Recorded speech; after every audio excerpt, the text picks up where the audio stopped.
First contact surprise.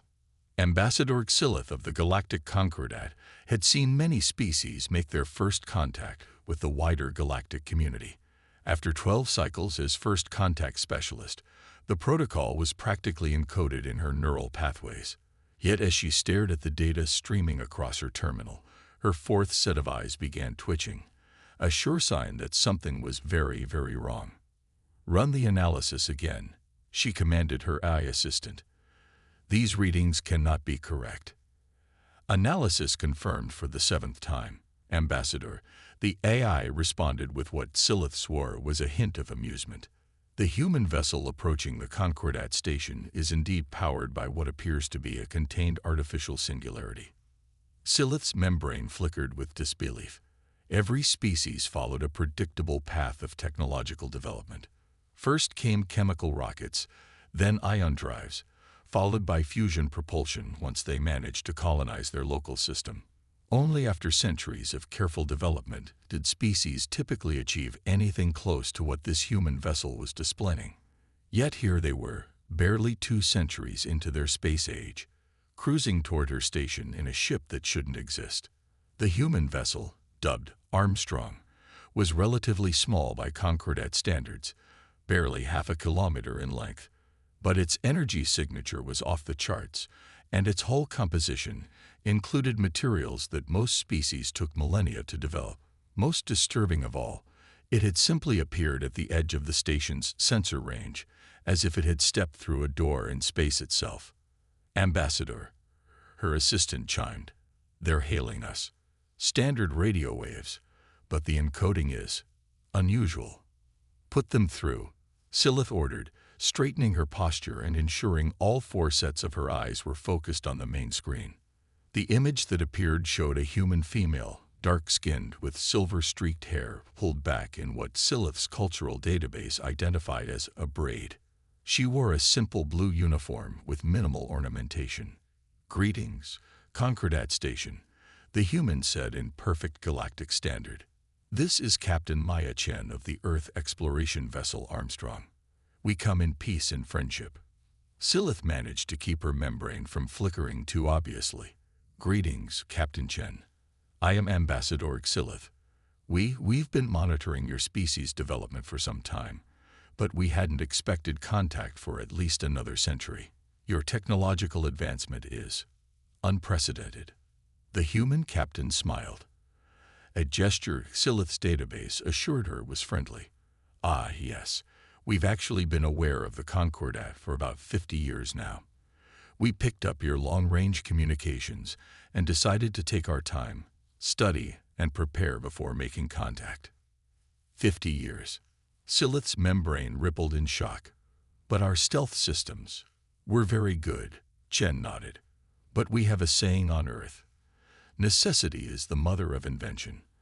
Our planet was facing some serious environmental challenges a century ago. We had to get creative with our sensor technology to monitor atmospheric changes. Turns out those same principles worked great for detecting cloaked alien satellites." Xylith felt her worldview shifting. Everything she knew about technological progression, about the careful steps species took into the galactic community, was being challenged. "Your vessel," she managed, "our readings suggest you're using technologies that should be centuries beyond your development stage. It contains singularity for power.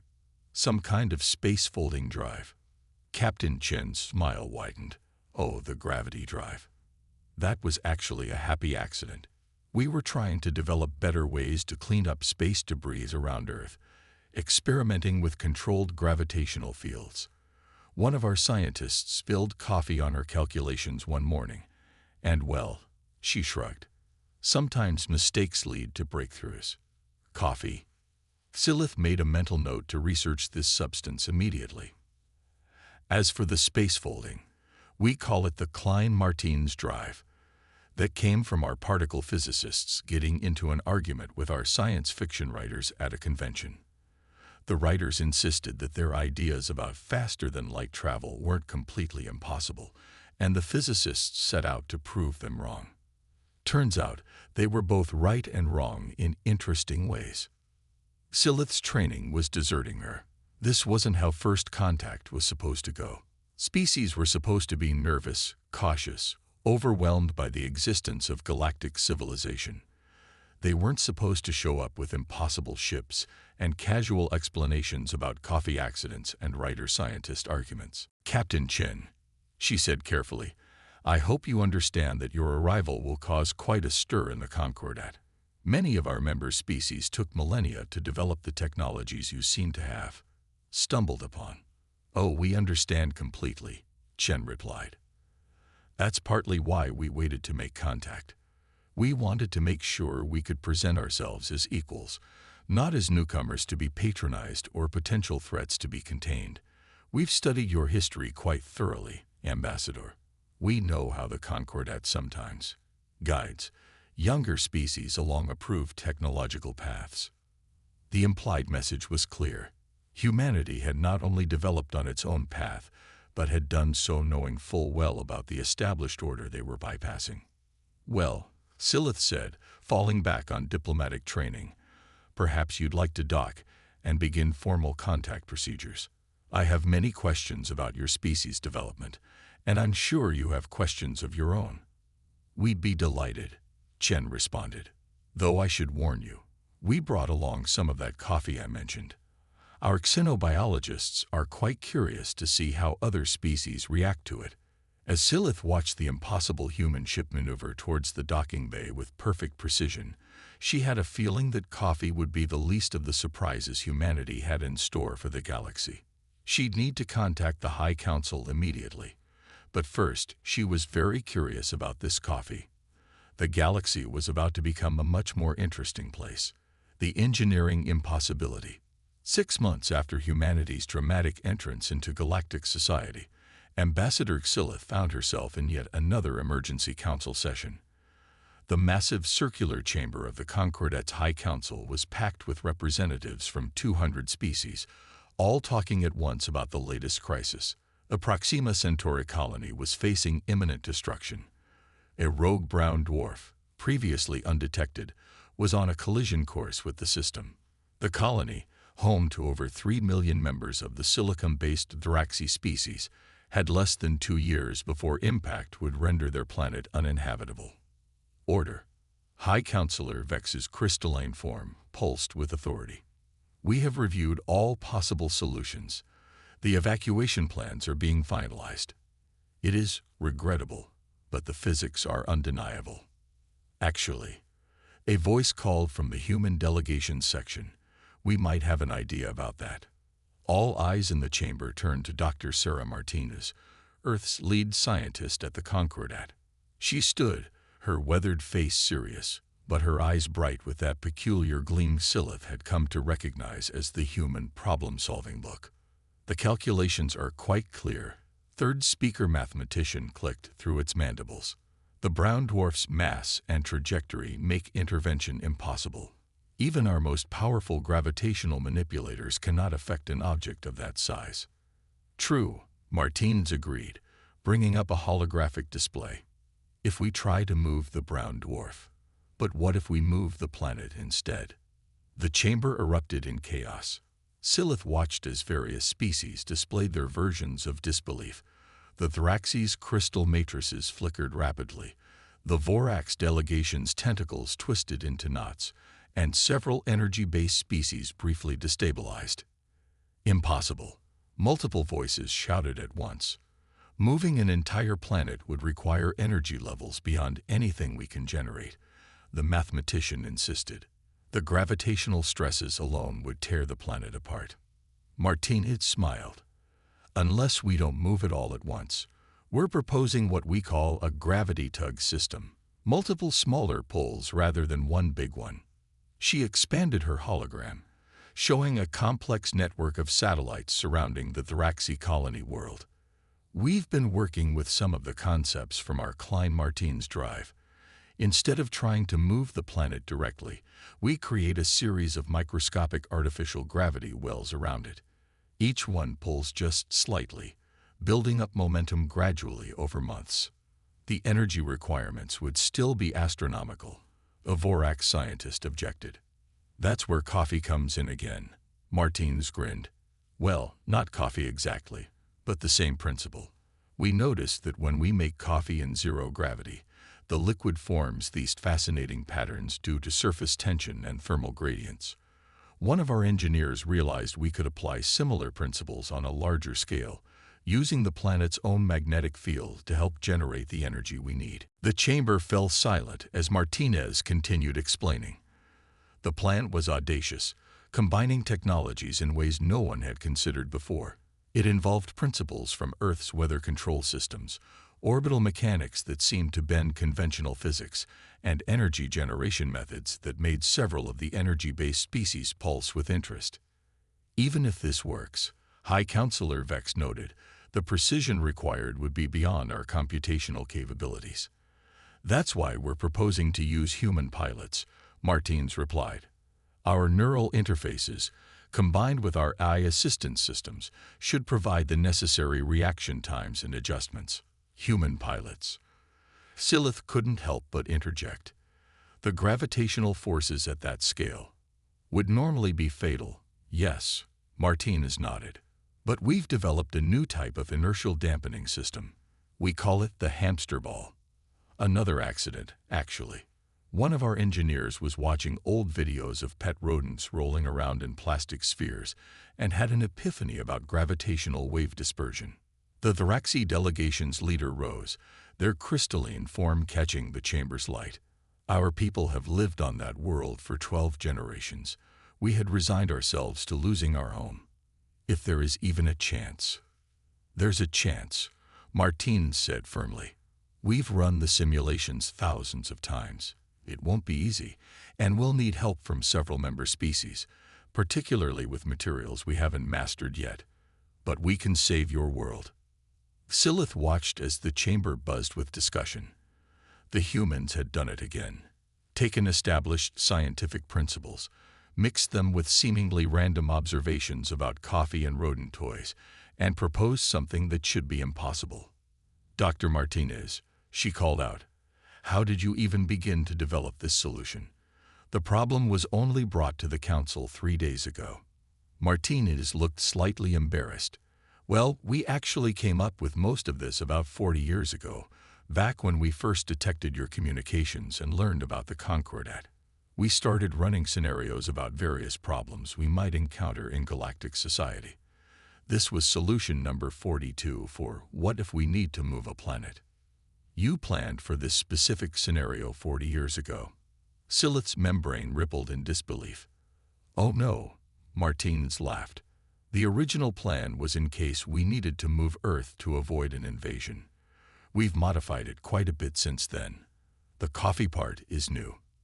As the council chamber erupted into technical discussions and planning sessions, Silith made another note about humanity. They didn't just solve problems.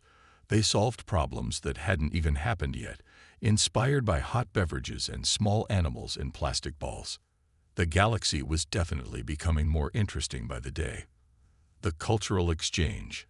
The grand exhibition hall of the Concordat's Cultural Exchange Center had never seen anything quite like the human presentation. After the successful relocation of the Galaxy homeworld, humanity had been invited to showcase their culture to the galactic community. What was typically a formal, structured affair had turned into something the humans called a festival. Ambassador Silith walked through the chaos with a mixture of fascination and mild panic. Her 4 sets of eyes tried to track everything at once. Dancers performing something called breakdancing next to a holographic display of Earth's classical ballet. A food court featuring cuisine from every Earth continent, and what appeared to be a gaming tournament, where humans and aliens alike competed in virtual simulations. Enjoying the madness, Captain Chen appeared beside her, now wearing what she called a vintage Star Trek t-shirt instead of her uniform. It's not what we expected, Silith admitted. Most species present their culture in chronological order, starting with their earliest achievements and ending with their current state of development. Chen laughed. We tried that approach initially, but it felt too artificial. Human culture isn't linear. It's more like a web of interconnected influences and innovations, so we decided to show it how we actually live it. They passed a section where a human was teaching a group of energy-based beings how to play something called jazz. The crystalline harmonies of the aliens blended surprisingly well with the improvisational Earth music, creating something entirely new. Your species seems to have an unusual ability to mix things, Silith observed. You take elements from different sources and combine them in unexpected ways. We call it remix culture, Chen nodded. It's been part of human creativity since our earliest days. We take ideas, reshape them, combine them with other ideas, and create something new. It's how we got K-pop fusion death metal, Indo-Chinese Mexican fusion cuisine, and that new sport they're playing over there, Zero-G Parker chess. Silith watched as humans and aliens maneuvered through a three-dimensional space, making chess moves while performing acrobatic maneuvers. But how do you maintain order with such chaos? That's the secret. A new voice joined them. Dr. Martinez approached, carrying something that smelled incredible. We don't try to maintain order. We embrace the chaos and find patterns in it. Here, try this. It's a sushi burrito with Ethiopian berbere spice and Korean kimchi. Silith's cultural database had no reference for such a combination, but her taste buds found it surprisingly harmonious. This shouldn't work, she said between bites, but it does. That's humanity in a nutshell, Chen smiled. We've learned that some of our greatest innovations come from unlikely combinations. Look over there. She pointed to a group of Thraxi engineers examining a human art installation. The crystalline beings were interfacing with what appeared to be a primitive Earth computer from the 1980s, but it had been modified to translate their silicon-based thoughts into pixel art. One of our artists remembered how the Thraxi communicate through crystal lattice vibrations. Martine has explained. She wondered if old computer chips, being silicon-based, could be modified to interface with their consciousness.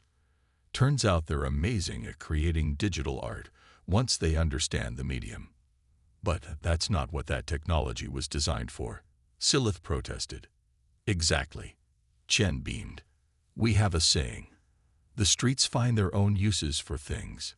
Technology, culture, ideas, they often end up serving purposes far beyond their original intent.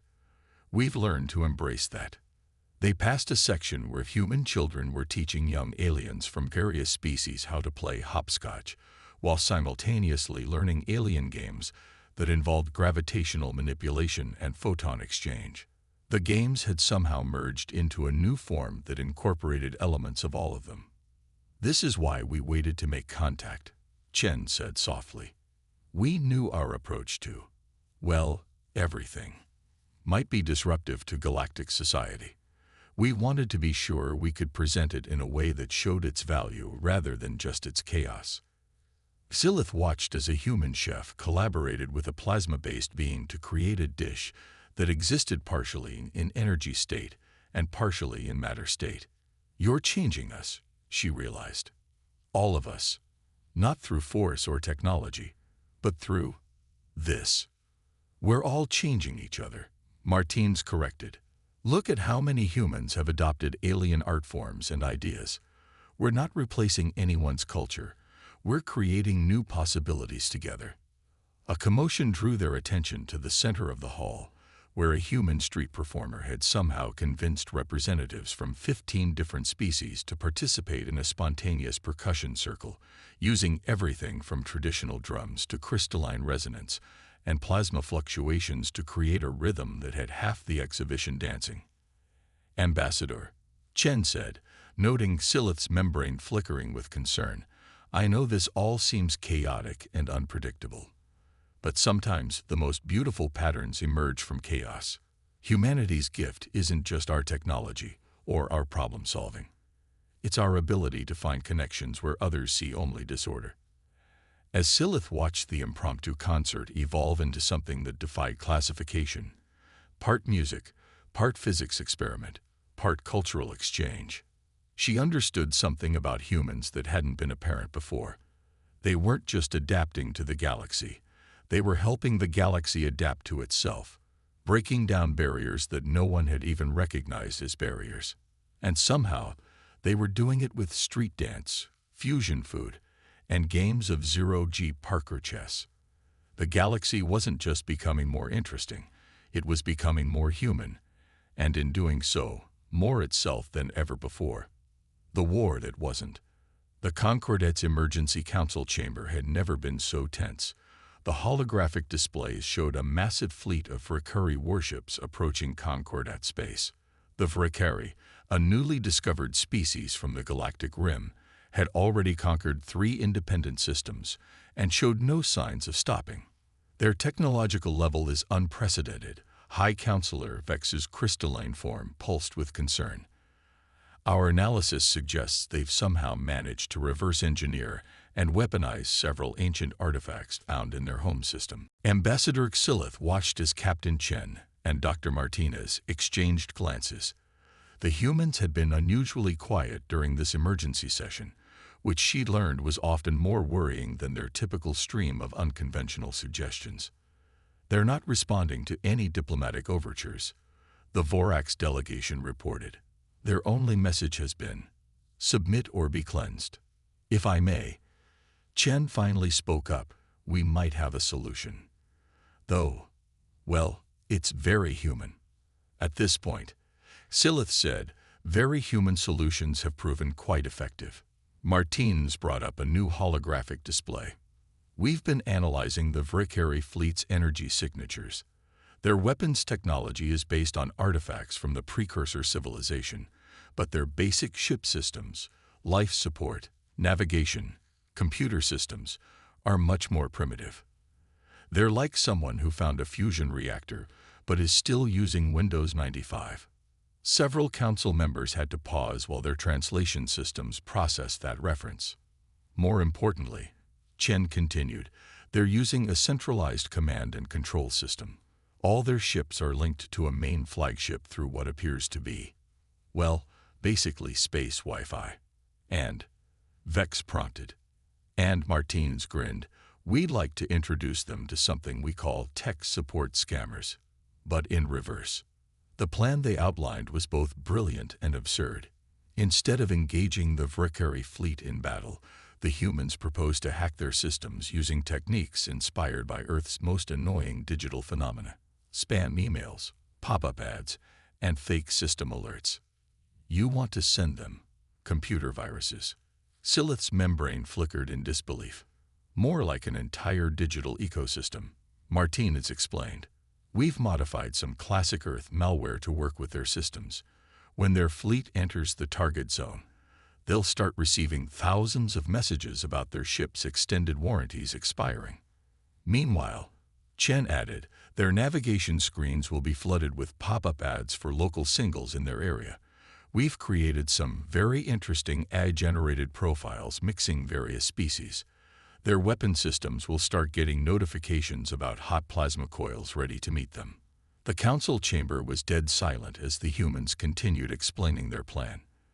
They intended to basically DDoS the entire Valkyrie fleet with the most annoying aspects of early human internet culture. But the masterstroke, Martins said with evident pride, is what we call Project Clippy, an AI assistant that will appear on their screens offering increasingly absurd help with their invasion plans. Would you like help with conquering this star system, filing a peaceful cooperation request, planning an interspecies cultural festival, debugging your ancient alien superweapons? The chamber erupted in a mixture of disbelief, amusement, and confusion. This is your solution to an invasion fleet? Vex asked incredulously. To annoy them into submission? Not exactly, Chen smiled. While their systems are busy dealing with all this, we'll be using their own network to transmit something else, our cultural database. Their crews will start receiving streams of human entertainment, music, art, and most importantly, our historical dramas about peace and cooperation between different species. We call it a culture bomb, Martinez added. Instead of fighting them, we're going to entertain them to death. Their crews will be too busy binge-watching Earth soap operas to maintain battle formations. This is insanity, the Vorax representative declared. Precisely, Chen nodded. The Vrikari are expecting a traditional military response. They're prepared for fleets, weapons, and standard tactical maneuvers. They're not prepared for cat videos, spam emails, and addictive streaming services. To everyone's surprise, it worked. The Vrikari fleet's advance slowed, then stopped completely as their systems were overwhelmed. Reports began coming in of crew members becoming distracted by human entertainment, of ships breaking formation because their navigators were too busy arguing about the ending of some Earth show called Game of Thrones. The final surrender came 3 weeks later, after the Vrikari flagship sent a message asking if they could negotiate a peace treaty and also get access to something called Netflix. "I don't understand," Silith said to Chen later, as they watched Vrikari representatives enthusiastically discussing Earth culture with other Concordat species at a hastily organized peace conference. "How did you know this would work?" "We didn't," Chen admitted, "but we knew something that everyone else had forgotten. Under all that advanced technology, they're still people. And people, regardless of species, can be reached if you just find the right way to connect with them. Through annoying computer programs and addictive entertainment. Through sharing who we are," Chen corrected. "Even our most annoying traits. Sometimes the best way to stop being enemies is to become fans of the same shows."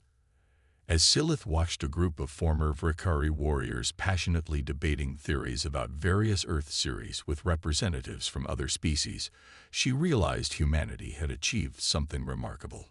They had turned a potential war into a cultural exchange program, using weapons-grade mimetic warfare. The galaxy hadn't just become more interesting, it had become significantly more entertaining. The next frontier. 5 years after the Vrikari incident, Ambassador Xilith stood at the observation deck of Concordat Station, watching ships of all species pass through the bustling space lanes. The view had changed dramatically since humanity's arrival. Vessels of wildly different designs now incorporated elements of human innovation, while holographic advertisements for cross-species entertainment and cultural events lit up the space between them. Still hard to believe sometimes, isn't it? Captain Chen, now Admiral Chen, joined her at the window.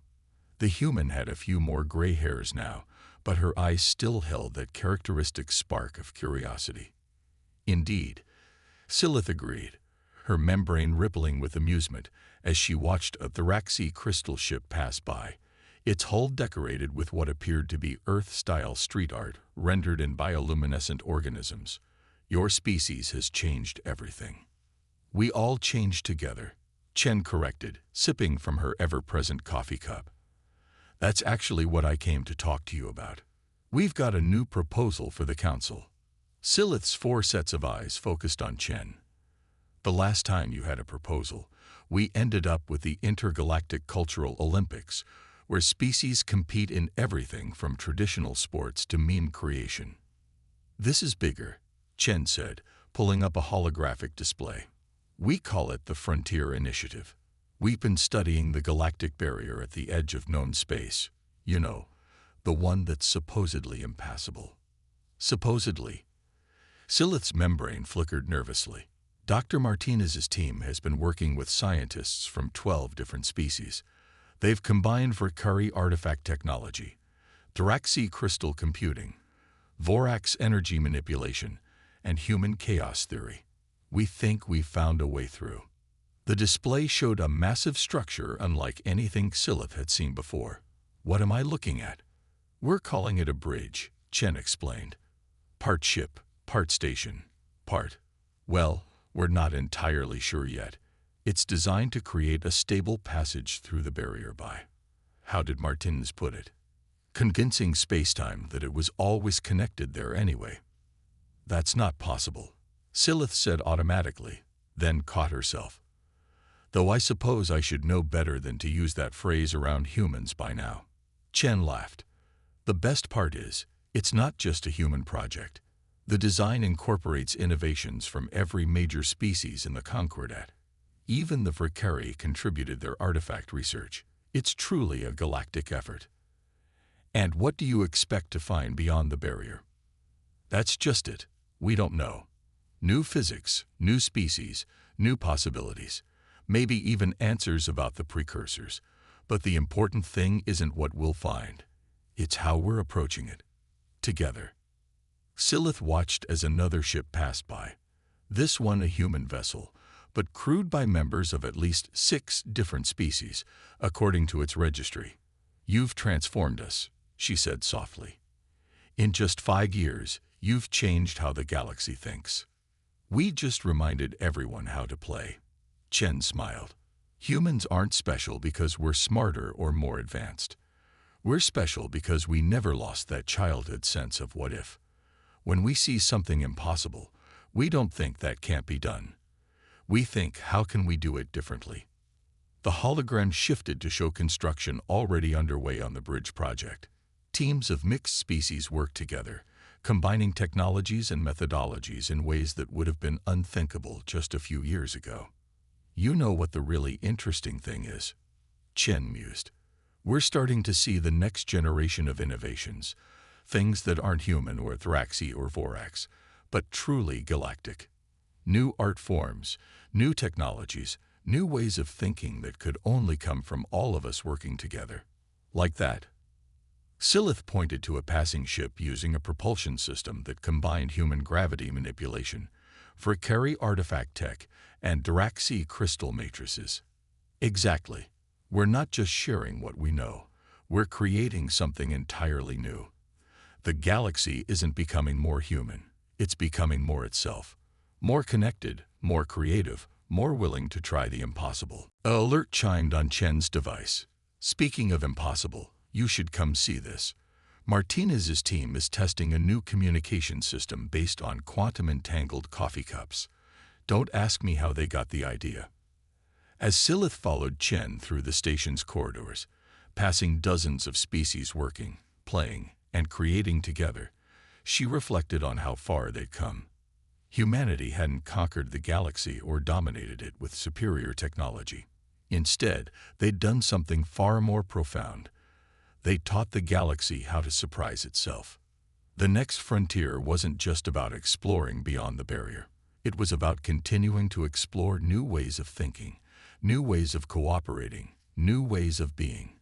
And somehow, improbably, humanity's gift to the galaxy hadn't been their technology or their solutions, but their questions, their endless, infectious curiosity about what might be possible.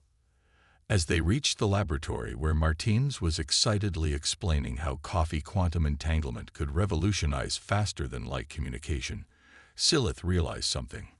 The galaxy hadn't just become more interesting or more entertaining. It had become more alive. And this, she knew, was just the beginning.